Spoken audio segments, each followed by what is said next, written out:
මේ ඉවෙන්ට් එක තමයි සීමා මාසික පුහුණු පාඨමාලාවේ ඔබ තමුන්නාන්සේලා සතිපතා පැමිණිලා සැනොසෙත් රෝවලට පේෂන්ස්ලා ෆේස් ටු ෆේස් කතා කරලා ගතපු කේස් ස්ටඩි වල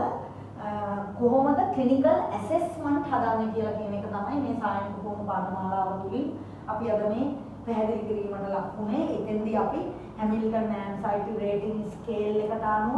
බෙග් ඇන්සයිටි ස්කේල් එකට අනුව කොහොමද අපි පේෂන්ට් කෙනෙක්ගේ රිකවරි ඇසෙස්මන්ට් එකක් හදන්නේ, රෝග ලක්ෂණ ටික අරගෙන එක එක ප්ලෑන් එකකට දාලා වැඩ කටයුතු කරගන්නේ කොහොමද කියලා තමයි අද මේ වර්ක්ෂොප් එක හරහා මේ පොඩි සිම්පෝසියම් එක විශේෂයෙන්ම මනෝවිද්‍යාව ආධාරිත විවිධ තලවල පසු වෙන එක තමයි සැනොසෙත් රෝවලයක් හා රොයල් කන්සල්ටන්සි එක යටතේ මේ වැඩමුළුව සූදානම් කරේ. අද වැඩමුළුවේ සමරිය ගත්තොත් සාරාංශය ගත්තොත් preparing result paper, how to prepare clinical assessment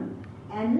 evaluation, ප්‍රගති සමාලෝචන වාර්තාවක් කොහොමද පිළිවෙල කරන්නේ කියන එක තමයි කිව්වේ. ඉතින් සියලුම ඉන්ටර්න්ස්ලාට මේක දායකත්වයක් සැපේයයි මම විශ්වාස කරනවා. මම සැනොසෙත් රෝවලේ අංශ ප්‍රධානී ડોક્ટર කල්යාණී රුවන්වැලි